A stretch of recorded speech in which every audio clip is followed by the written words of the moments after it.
Welcome to the Genius Factory. Enjoy the video.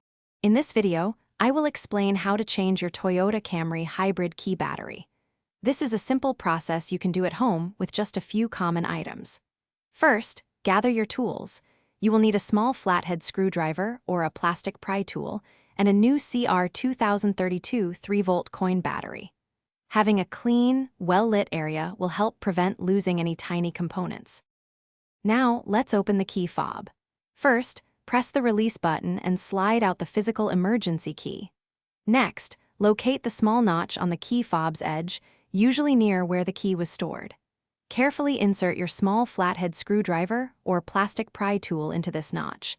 Gently twist or pry to separate the two halves of the key fob casing. Take your time to avoid damaging the plastic.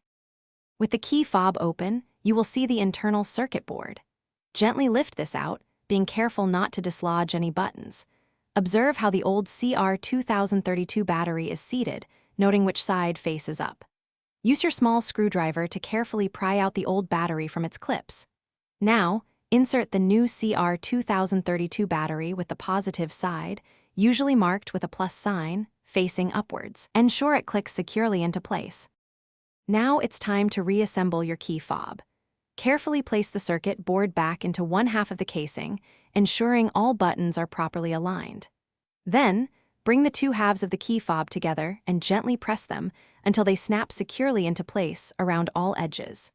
Finally, slide the physical emergency key back into its slot. Test your key fob by locking and unlocking your vehicle to confirm it is working correctly. Thanks for watching. If you found this helpful, don't forget to like and subscribe.